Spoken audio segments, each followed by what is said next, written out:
Hi everyone, I see you filtering in. Just bear with me for one moment while I go ahead and get us live on the Facebook page too. Today I'm going to be talking about narcissistic families. Most abusive families have some element of narcissism. So I'd like you to really think about, it'd be really cool to have some dialogue happening today. So if you are able to type into the chat box or anything like that, questions you have, that would be really great to kind of piece out. It's a really difficult thing to identify. Sorry, can't type and talk at the same time.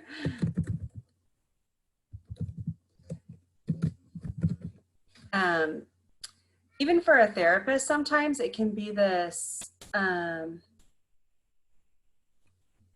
of enigma that it's like, was your dad an alcoholic? What's going on?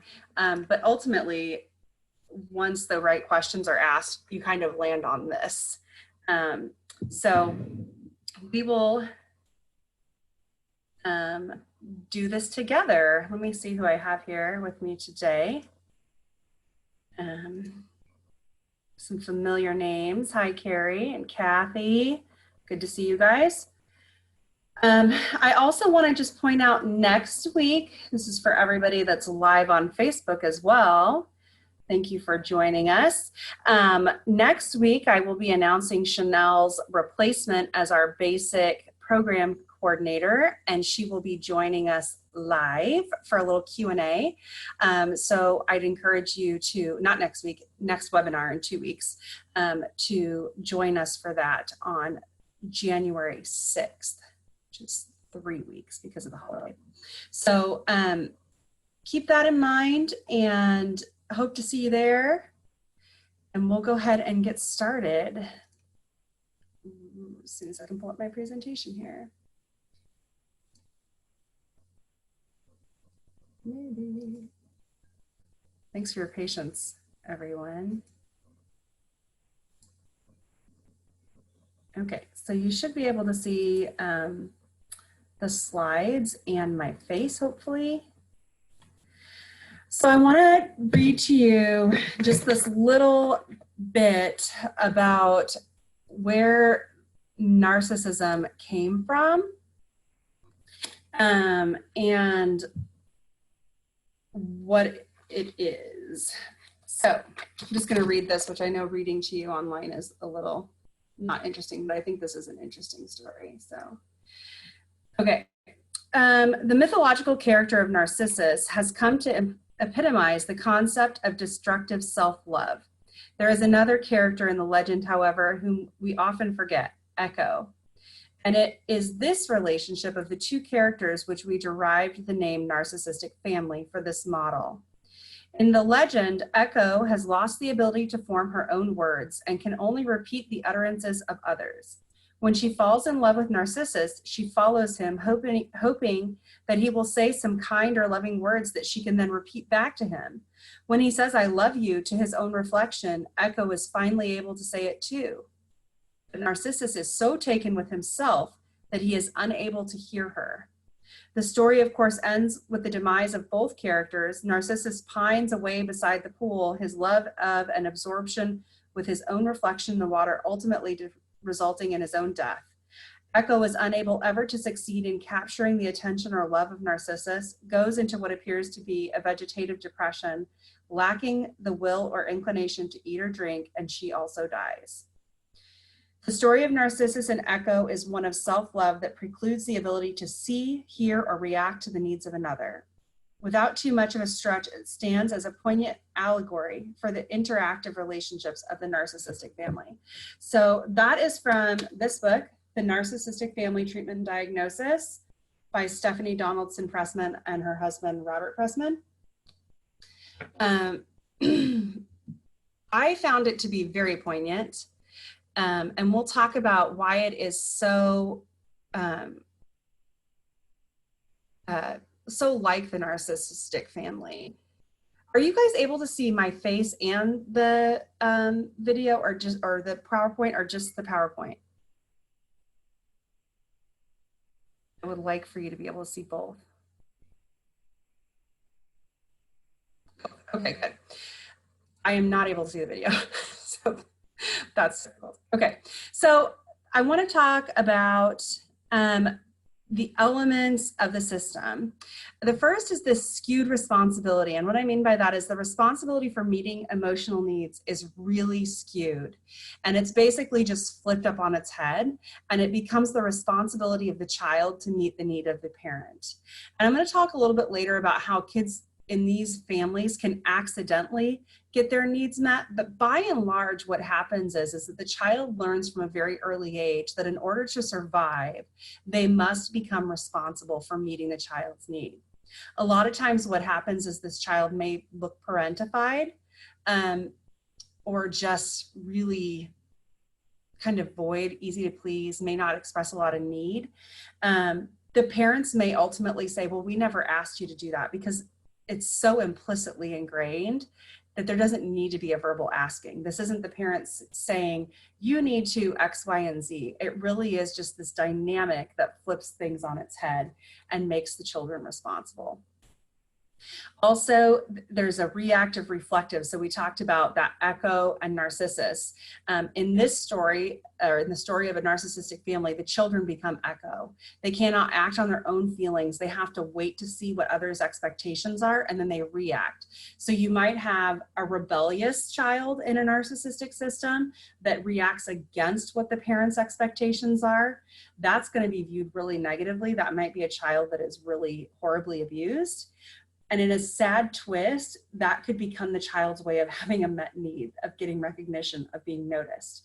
In other situations, the child will wait for the parent to demonstrate a need, and then will jump in to meet that need.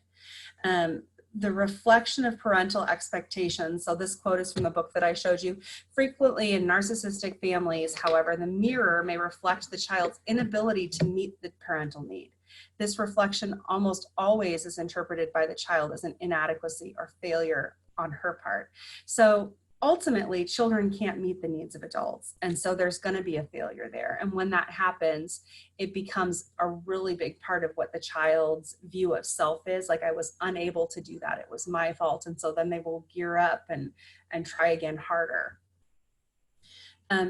Narcissistic families have a marked problem with intimacy, and this is because of a failure to learn to trust.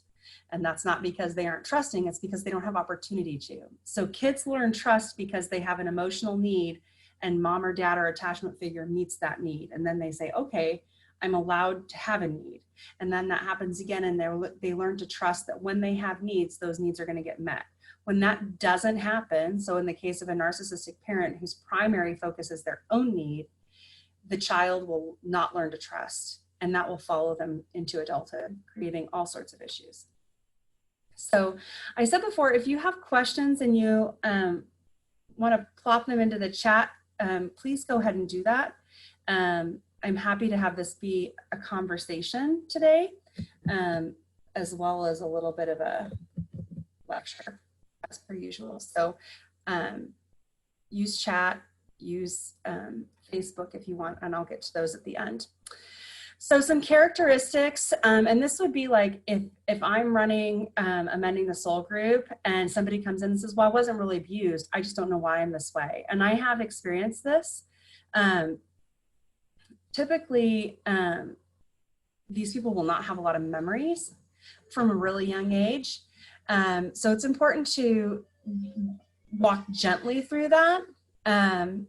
Overtly narcissistic families are going to have really just obvious dysfunction. So these are the easily recognized ones where there is lots of abuse. There's drugs and alcohol, there's criminal behavior, a parent that's overtly mentally ill. Typically you'll see institutionalism. These families and homes are profoundly neglectful when it comes to meeting needs. Mostly emotional, but other areas as well. In these families, there will be like this sense of, we have to keep a secret. Other people can't know what our story is. And so the children will isolate themselves from other children in the family. These are the kinds of families where none of the siblings have the same story.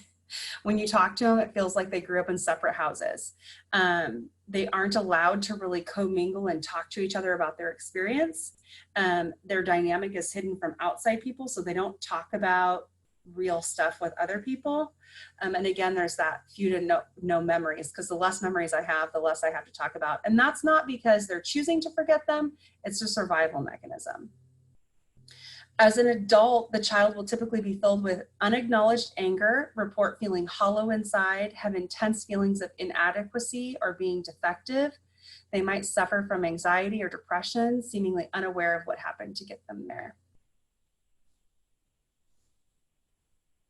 So you might be asking, like, what happens if this person shows up in my group and they say, I don't know what happened to me, I just don't know. You might direct them to some reading. So I never like to speak into somebody's life like, this is what happened to you. You might say, it sounds like something I heard one time about narcissistic families. And there are like 1,000,001 quizzes online, if they Google it, that they can look at, or they could, I'll give you some book recommendations at the end. If you are the kind of person that likes to have a library developed that you can hand out to people and loan out, I have some good reading for you. But I don't like to just say, this is what that was. I like to say, it sounds like maybe this could be it. How about you read these things or look into that to see if that sounds like it fits. Because secrets are such a big part of this family dynamic, as with any abusive family, it can feel really invasive to tell someone what their story was. Covertly narcissistic families are harder to recognize because they're more subtle. The problem was that so this is a therapist talking, the problem was that the patient manifested all the symptoms we have associated with an alcohol-troubled family, without any evidence of familial alcohol abuse or drug abuse or any abuse of any kind. So this will be like, well, I don't have any memories of anything like that happening. But they have all the symptoms of it. Needs of the parents are the primary focus of the family. Children are expected in some way to meet those needs. The child learns to mask their own feelings, pretend they do not feel, and develop mechanisms to avoid their feelings. I talked a little bit about how a lot of times in these particular families, the siblings have very different experiences. There's also degrees of narcissistic families. So no family is going to be the same. No two people in the system are going to have the same experience. This is one of the reasons I really don't like having family members in the same group. It can feel really invalidating to tell your story and have someone say, that's not how I remember it. And a marker of an abusive family is that it won't be the same for each person because the dynamic is different. The relationship between abuser and abusee, between parent and child, between sibling is different. I like to keep groups very free and open in terms of the ability of someone to have their own story that doesn't need to be validated by somebody else. It doesn't need to make sense to somebody else. My experience doesn't need to have been witnessed by somebody. That's a court case. That's not a healing group.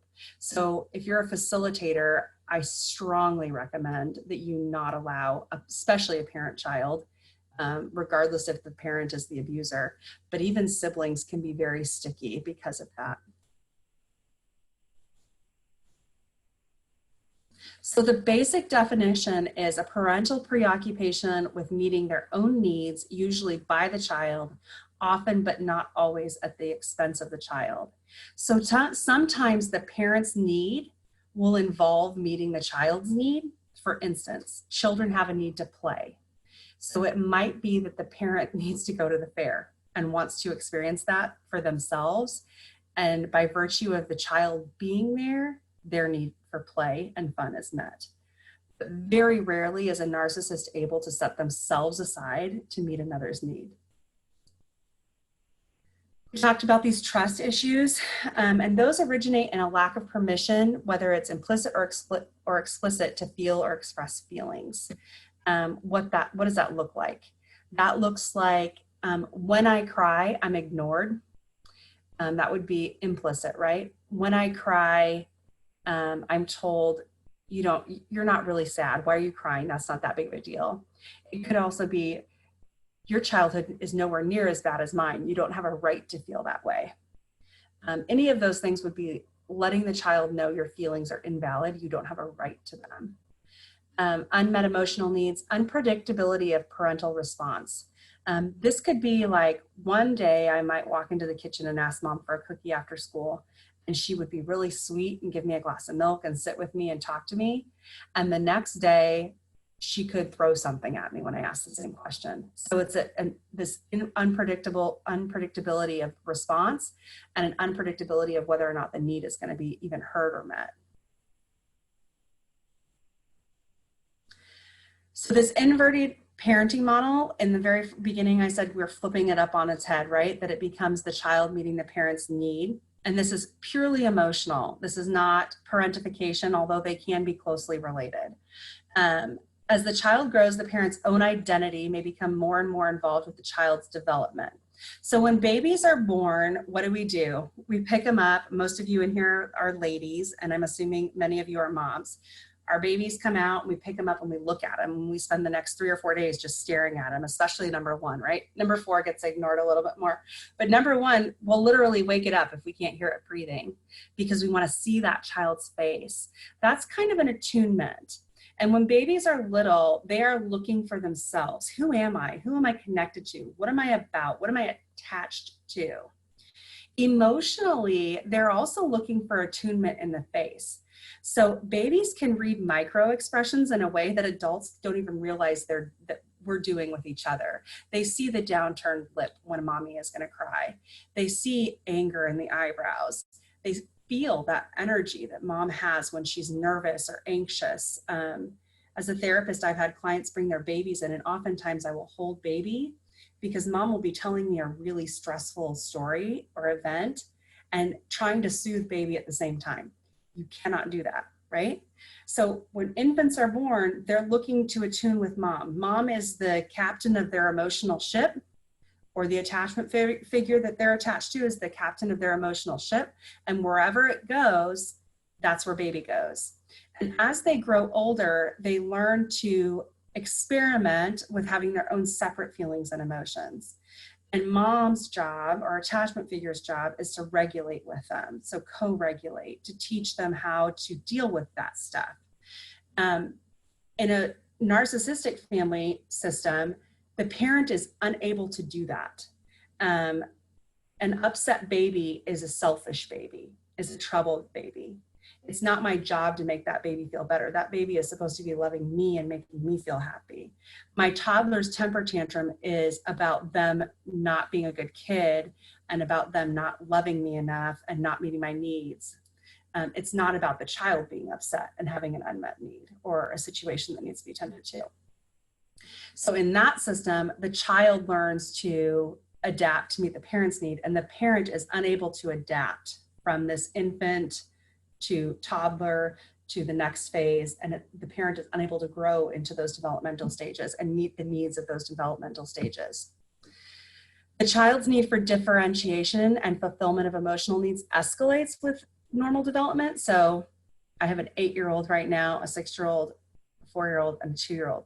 And the 8-year-old is just now stepping into this phase of like, I might be growing up. I might be able to ask for what I want. I might need more independence. And it's interesting to see how rebellion is a part of that. There's a pushing away. A narcissistic parent would take that as, you don't love me. Whereas it really is a natural, important step for them to experiment with that independence and to experiment with that will and to experiment with their desires and their needs. As that happens for a narcissistic parent and the child just expresses it more, the parent system views that as thwarting them, like thwarting the system, thwarting authority, thwarting the parents, and really would characterize it as, you're selfish. The parent is unable to see a child as a distinct, autonomous being with feelings and needs that are different and apart from him or herself. So picture the narcissist or narcissus with his mirror saying, I love you, I love you, I love you to himself, right? And the child is over here with his own feelings, but the parent can't look away and look at the child. The parent can only see self. And so anything that's happening over here with the child is actually not a part of the parent's reality. They are completely unaware of it. If they are aware of it, they will interpret it as selfishness. Any questions so far? Let's see if I can pull up Facebook. Sarah, my face is small. I'm sorry. I can try to change it. Optimize share. Maybe. Let me try this. Hang on one second. I'm going to try to make my face bigger for you guys.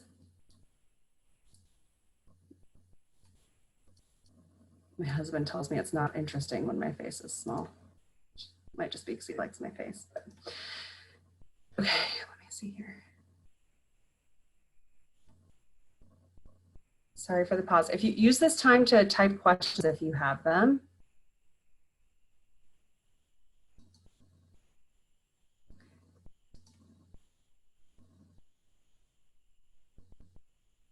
I don't know what you're able to see now. I don't see the right things. There you are. All right, can you see my face now still? Is it the right size? And can you see the PowerPoint?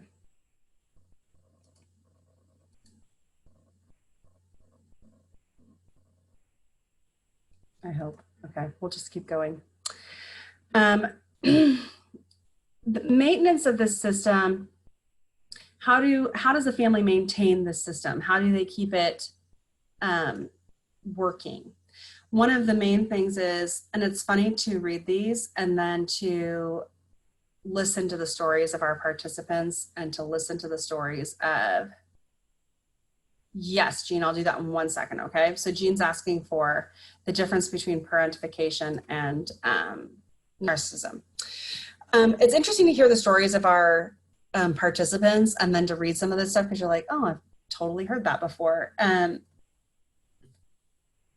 Instead of direct communication in the narcissistic family system, the parent will say, instead of, would you please go X, Y, and Z, take out the trash, set the table, clean your room, the narcissistic parent will passive aggressively say, it would be really nice if somebody would. And this comes from their own inability to express their own need, right? So it's their own inability to connect with other, their own inability to use their own ego strength to say, I have a need for something, I have a desire for something. So they can't directly communicate about it. And instead of expressing authentic emotion in a timely manner, emotions seem manipulated and do not come at an expected time. So this might be that in the face of feeling really angry, they don't act angry, they act eerily nice, eerily close and sweet. And then later there's a real coldness that's not explained. So that also plays into this like instability, unpredictability, is it just doesn't make sense when the emotions are displayed and it all seems very manipulative to get a certain response. Triangulation, married parents communicating through a child. More often than not though, it's an inappropriate level of confidence in the child. So small children or children in general knowing about their parents' sex life or knowing that dad had an affair or knowing about mom's drinking problem. There is this adult level of confidence placed in the child.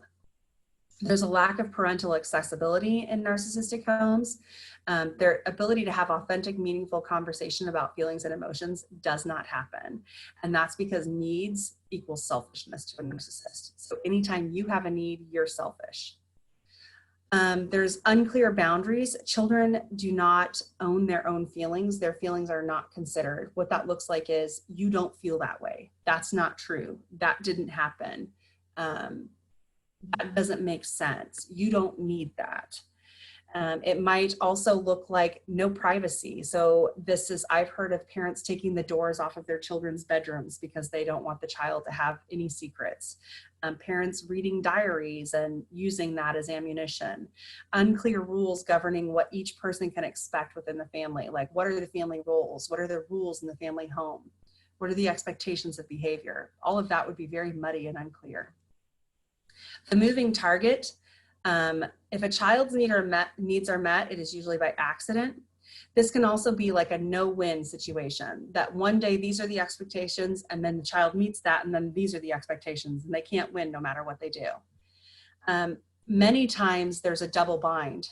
which is similar to a no-win, but it creates a situation in which the child can't move because any way I go, I'm going to fail. I'm not going to make the right decision. If I go here, it's going to be this. If I go here, it's going to be this. So I'm just going to get stuck. It creates this binding situation.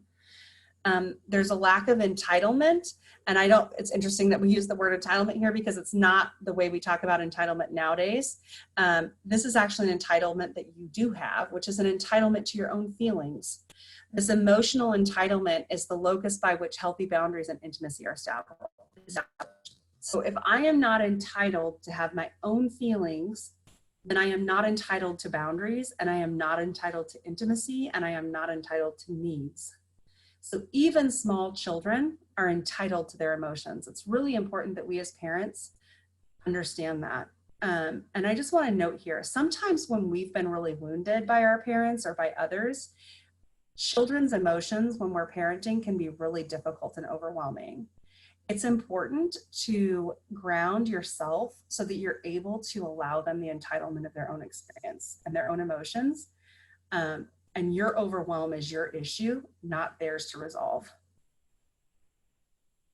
Mind reading. A lot of times you'll hear this: I shouldn't need to tell you what I need, how I feel, what I want.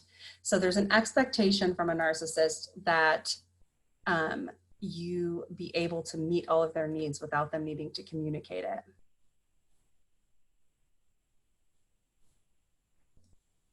Okay, so we're going to go back to the other way. For some reason, all of my windows aren't showing either. There's a black box obscuring the slide. Okay, let's try this. I swear this isn't my first rodeo, ladies. Let me do this here.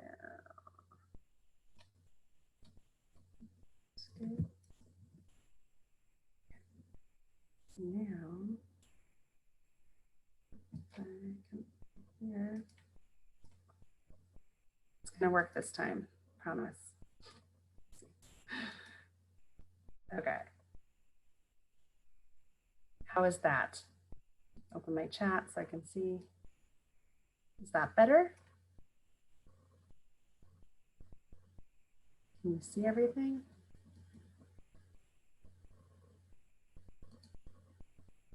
No. There. How's that?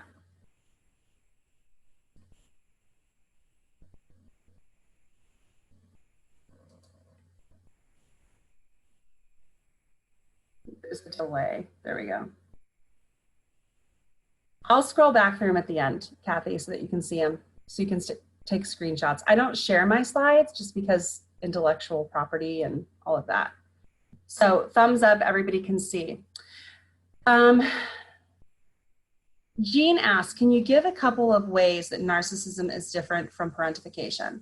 So in the sense that narcissism flips the parent-child model on its head. I'm sorry, that will be the last time. I'm so sorry that it makes you log out.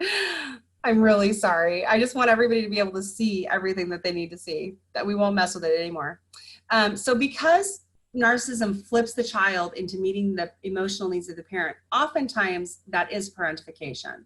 Parentification can also be many other things. And a child in a non-narcissistic home could also be parentified. So a child that is responsible for taking care of a parent with MS, a child that's responsible for their 16 siblings because mom has to work really hard. Those could be parentified children that don't necessarily have narcissistic parents. Does that make sense? Is that helpful? The difference there?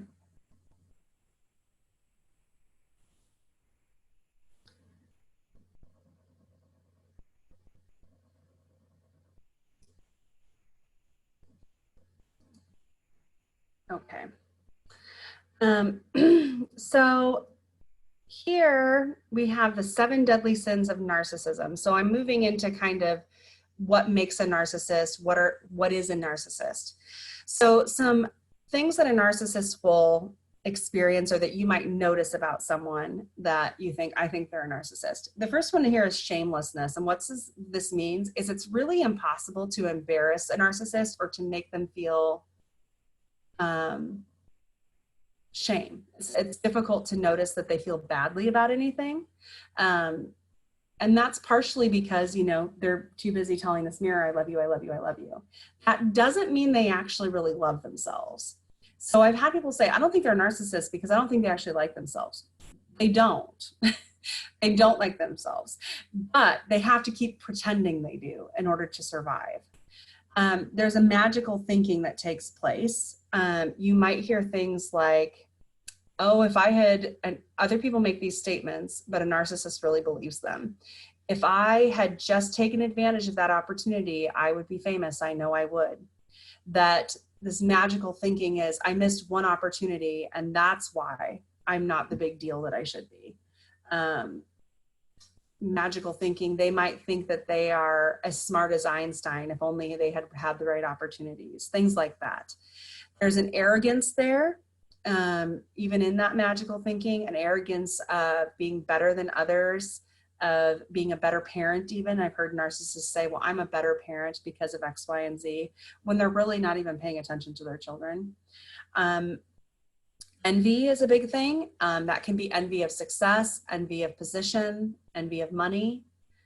And then entitlement is here. They have entitlement. Their entitlement encroaches on the entitlement of others, right? Because they believe they are the only ones entitled to emotion. They will exploit others. I call this relational masturbation because they use relationships to make themselves feel better. They use people and relationships to soothe themselves and to build up their own ego strength that they lack in themselves. And then bad boundaries or no boundaries. Again, feel free to type any questions that you have as they pop up.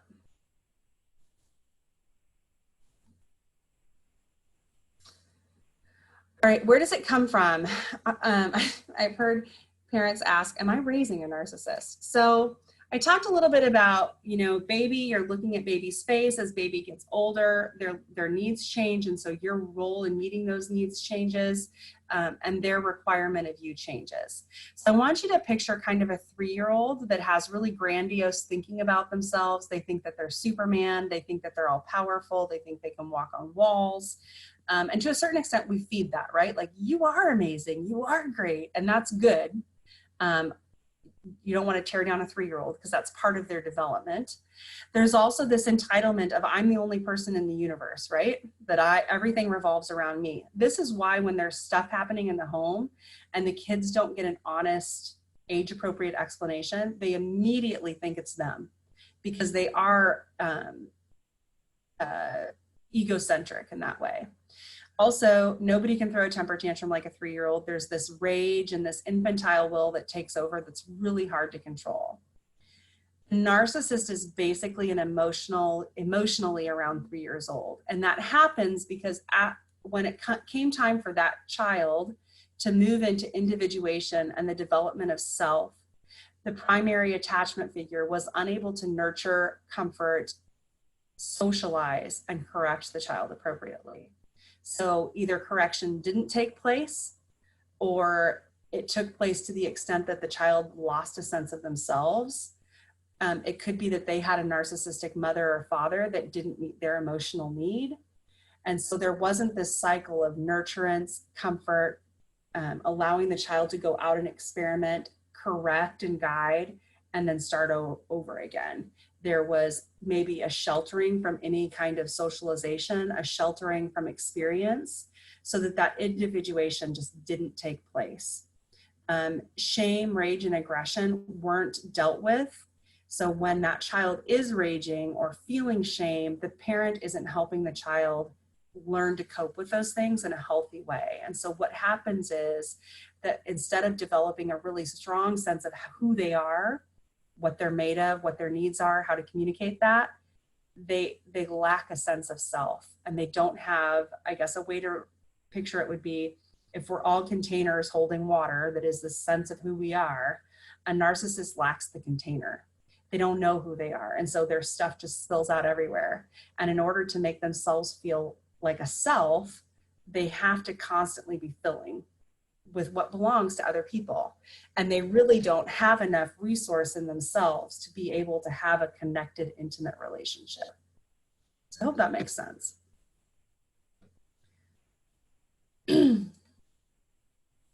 So mending the soul can be really useful in addressing having a narcissistic parent. Some other things that can be a part of recovering from that, because if your parents are still living, I love, my husband always says, it's easier to forgive the past when it's not the present. So if you have a parent that did a bunch of stuff in your childhood and you forgave it, and maybe they've repented and they've changed their ways, that's an easy path to restoration, right? If you have a parent that is a narcissist, there's not a great chance that that parent is going to ever recover from that. That's a lot of therapy and work that a lot of narcissists aren't willing to do because it hurts. So what do we do about it as we're recovering from that?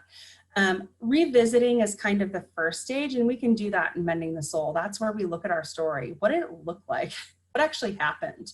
Were my needs met? And that can be really jarring as an adult to look back and go, I really wasn't ever parented in the way that a parent should parent. I wasn't comforted. I wasn't nurtured. My emotional needs were not met. And to look at what actually happened, to revisit those moments and what the dynamic was. So that is part of our process in Mending the Soul.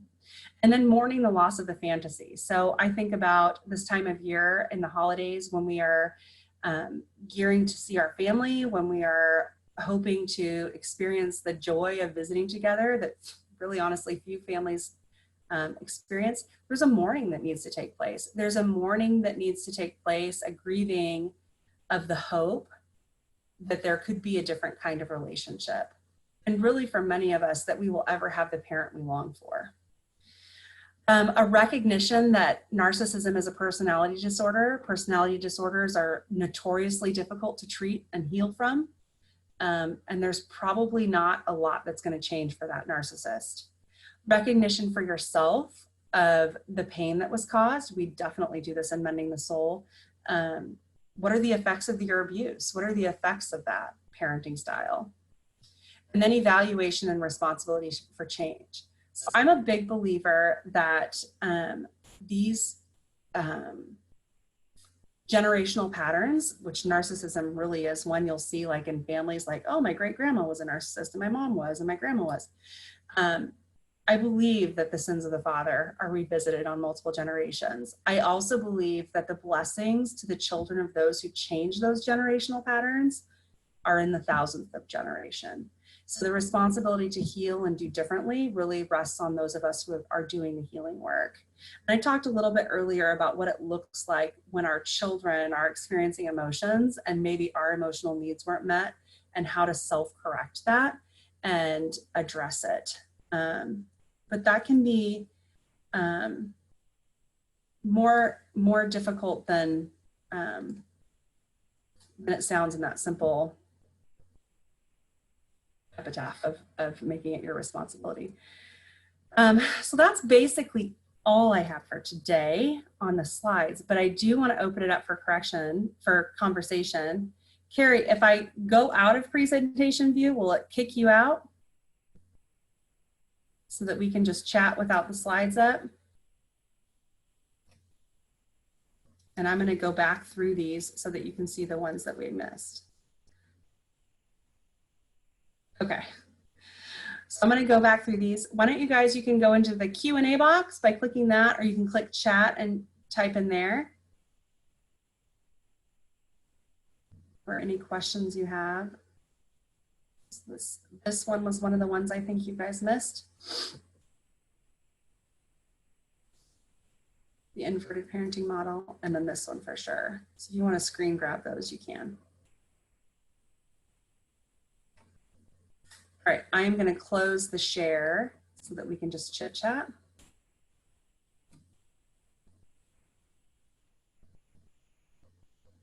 And I'm going to scroll back to questions. No questions? I thought this would be a big question one. Have you guys ever had an experience where somebody's in your group and they don't know what's wrong with them and you can't figure it out either?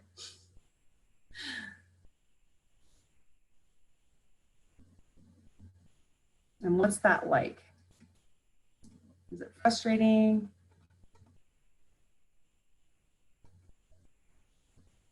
Yeah.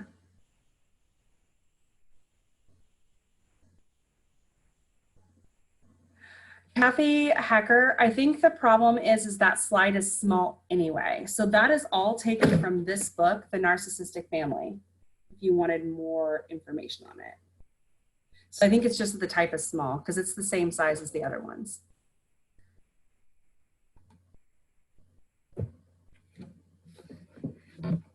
Yeah, sometimes people come in knowing that they have stuff they need to talk about. I did a men's group, which no women should not do men's group. I did a professional men's group as a therapist. I did a men's group and had a guy that said, I know something's wrong, but I can't pinpoint what it is. And I'm hoping that this will help me understand it. I think we all have experienced that somebody might come in saying, I had a really critical mother, and then realize they had like tremendous abuse. So I think that Mending the Soul can be really useful in helping to identify abuse, because that can be a really big step for somebody to take. From, I'm convinced I had a really great childhood, I don't know why I can't be intimate with anybody, to, oh, my parents were really abusive. So I have let people in groups before that aren't able to pinpoint that, and I think that it can be beneficial if people do the work in each chapter to kind of uncover it. And there have been some changes to the curriculum over the years that have included more about narcissistic families, and I think there will continue to be more content in those areas because it is such an issue. It can be helpful. So some of the other books that I would recommend are this one, Will I Ever Be Good Enough? This is more for women, Healing the Daughters of Narcissistic Mothers. And this one, Why Is It Always About You? The 7 Deadly Sins of Narcissism. And then the one I showed you, this purple one, The Narcissistic Family. This is a more for therapists, but the first couple chapters are really useful in terms of identifying and defining things. And there's some stories that you might be able to, see, oh, that's what my experience was. That makes sense. I have felt that way before. So Claire, I see, what if the parents,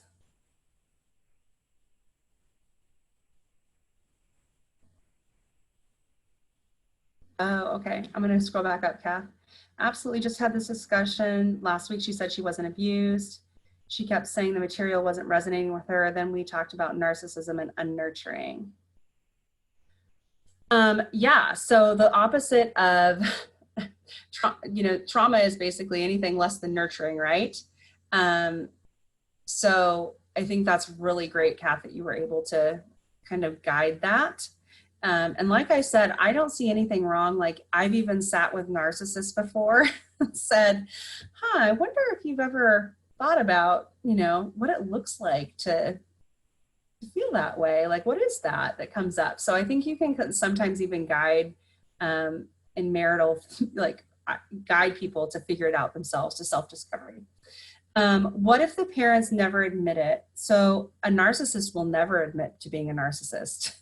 Ever. That would be emotional suicide.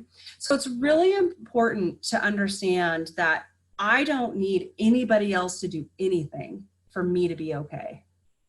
Nobody else has to participate in my healing. Nobody else has to ask for forgiveness or apologize.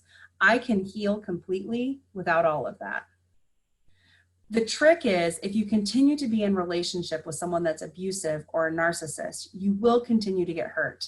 So you have this deep childhood wound, let's say this container full of festering yuck that you're healing from. And every time you're near your parents, they fill it up again because the past is the present. It's not going away. So they are unable to draw boundaries around themselves. So you remember I said their container for their water doesn't exist. So they're just bleeding all over the place, flowing everywhere. no boundaries, I'll get my needs met where I can. You have a container. And so it's really important that as you heal, you work towards really healthy boundaries to protect yourself. And sometimes that might mean not having a relationship. Sometimes that might mean having a really distant relationship. You will never get that need of having your mom love you and or your dad love you and express that to you in a meaningful way. That need will never be met by a narcissist. They are incapable of meeting that need. So a lot of this mourning and a lot of this grieving comes from realizing that the hope for that, probably without a miracle in the life of that person, is not going to take place. And no amount of you presenting ideas or discussing it or telling them how you feel is going to change that. If they are indeed a narcissist, it will not matter. And that's really how you tell. So I'll just tell you in my own story, what did it for me is that I kept drawing these boundaries, and it was as if there was no wall there, and she'd come barreling through, and the boundaries got to a point that they were so extreme that there was virtually no relationship there. And in she comes barreling through doing what she does. And I said, when you do X, Y, and Z, it really hurts. And she literally said back to me, but it makes me feel good. And so the conversation I had was, I want to make sure you hear me and that you heard that I'm hurt. And that your response was that you don't care because it makes you feel good. And it wasn't until that point that I was able to make the distinction between what I could understand was healthy and good and what she was unable to see. And it's at that point that I was able to say, she's never going to be able to do that, because for her, that would be emotional suicide. Yeah, so we all have, Kathy says, how is narcissism different from extreme selfishness or being a lost sinner who is acting like one? So the basic thing that I just said, Kathy, is that they are incapable. They do not have capacity to love another. They do not have capacity to meet the needs of another. Their emotional sense of self, that well that we all pull from when we want to love someone else or nurture someone else, it does not exist. They're empty. And so it's not just sin or selfishness. It's not just, I'm going to do what I want, forget about you. It's, I don't see that you have a need. I'm the only one that has needs. Does that make sense?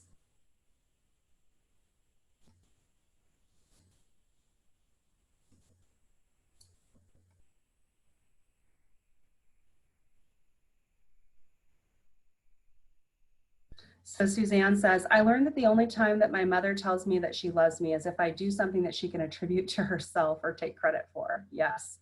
I love that you do blah, blah, blah, blah, blah. I'm so great for teaching you that. Let me tell you what else I do that's wonderful. Yes. Yes, Suzanne. My mom told everybody that she picked out my husband and she hadn't even met him yet. So I totally get that. And I was like, you don't even know him. I'm so confused. Do narcissists tend to get worse as they age? I think personality disorders generally do increase in severity as people age. And I'm not sure if that's because, part of it is I think that they lose contact with the outside world because people get tired of relating with them. And so they just don't have a lot of interaction with healthy people. And so it's more obvious. You ever notice that like people get quirkier if they aren't around other people? It's that same dynamic. I also think that the neuroses of it, like this self-talk that goes in their head, it's just become so murky in there that in other words, yes, I think it probably does get worse. I think if it's caught before 35, 40, there's probably hope for change.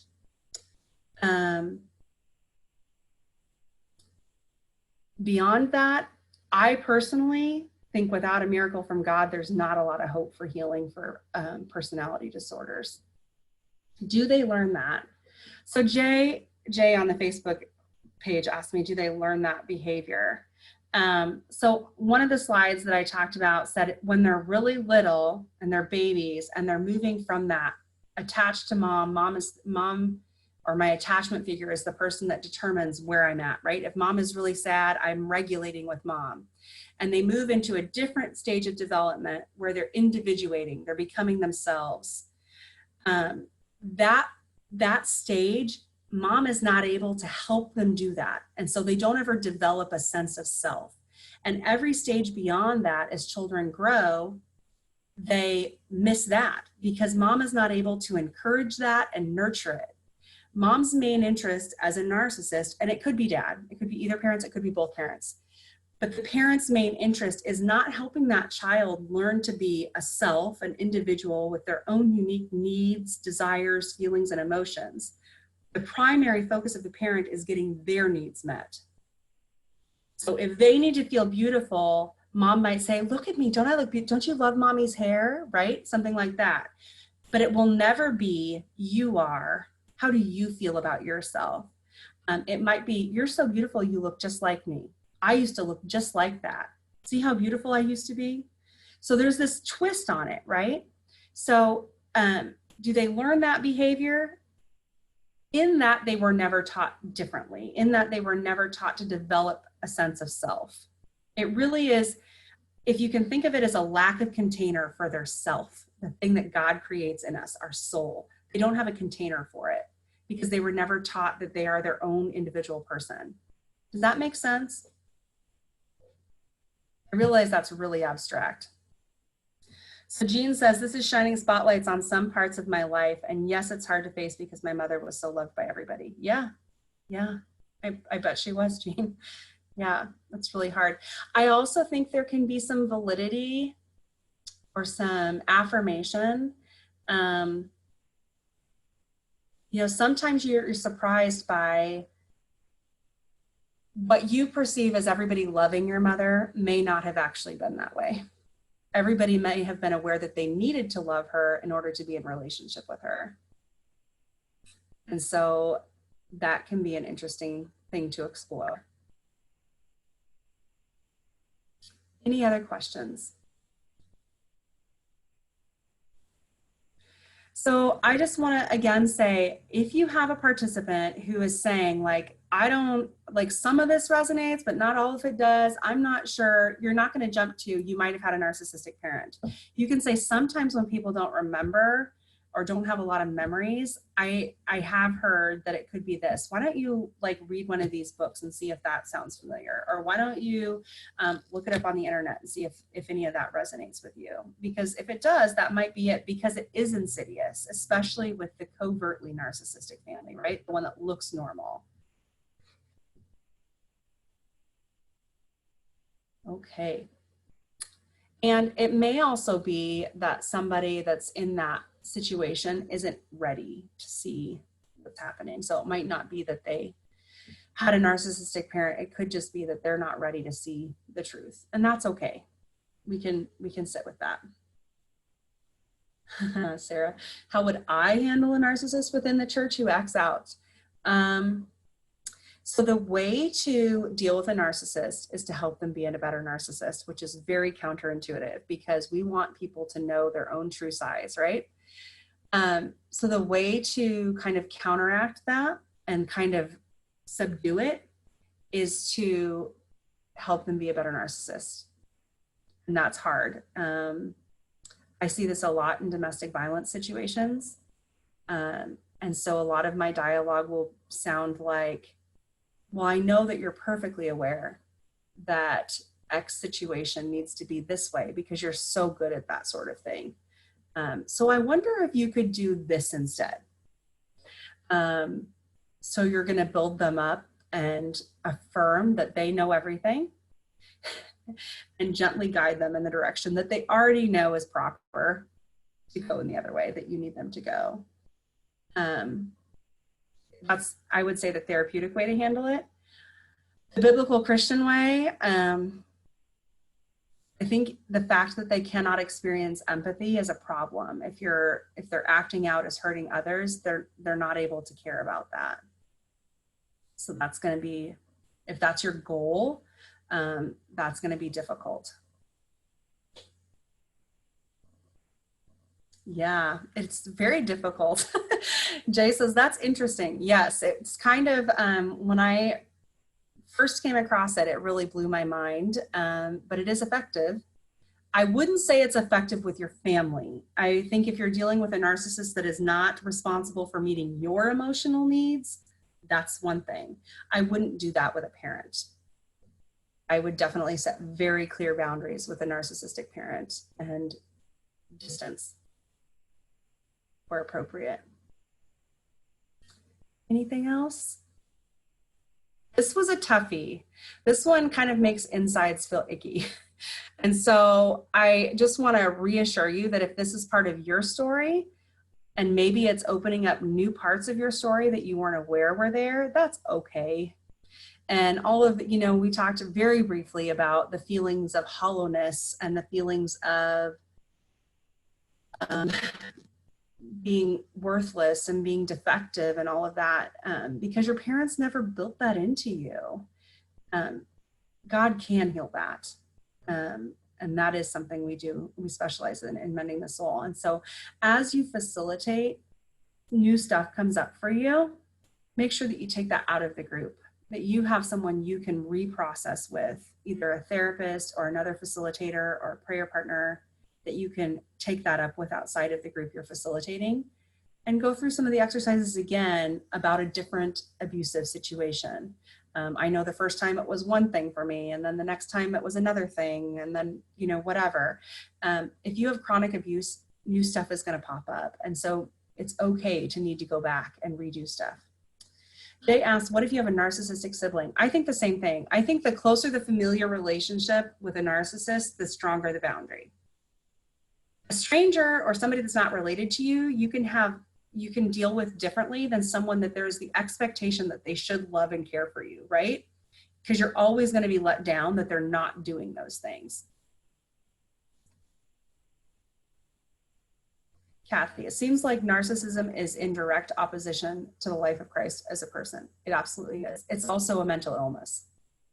So, yes, but I think equating sin with mental illness isn't always helpful. So, if you think of it as this little kid who didn't get the nurturing and caretaking that they needed, and so they turned into this adult that does this, and it's not a choice, it takes on a different flavor.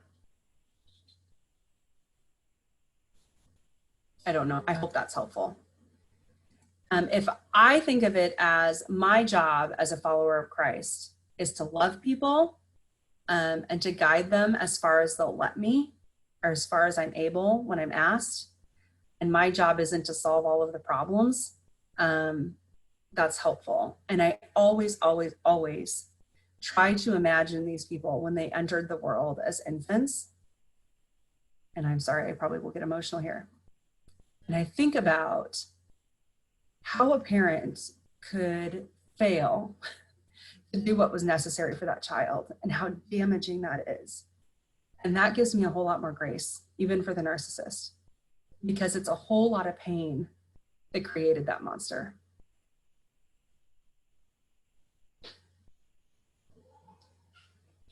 And I think, I'll just finish with this, I think God's grace is big enough to cover that, even if there isn't healing for that person here on earth. I think there is in heaven.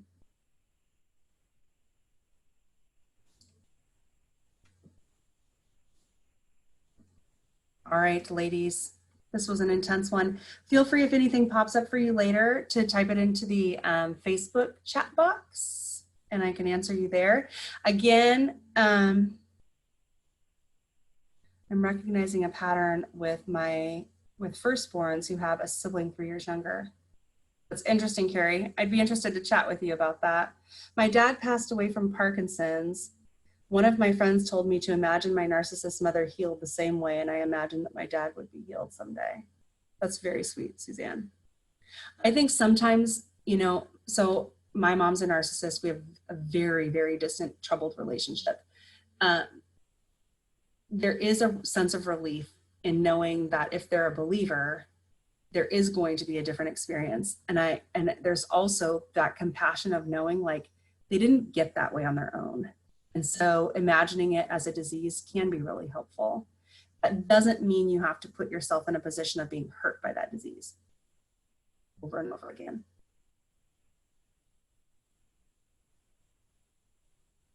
Yeah, absolutely. Absolutely. Next January 6th, I'm not even gonna say how many weeks it is because I'm so confused by the holidays and this year's Thanksgiving was totally off. January 6th, I will be announcing Chanel's replacement. So, you know, Chanel was our prior program director for Mending the Soul Basic. We have found a replacement. She is phenomenal. She will be a familiar face to you, and I'm gonna keep it a surprise. So I'm not telling you yet. And I will be doing a brief Q&A with her at the beginning of our webinar. So if you want to pop in and ask questions, feel free to do that.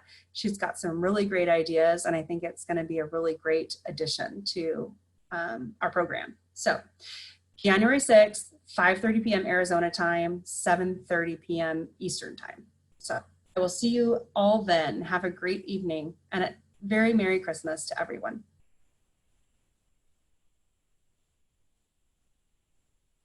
Thank you, Suzanne. Have a great Christmas, you guys.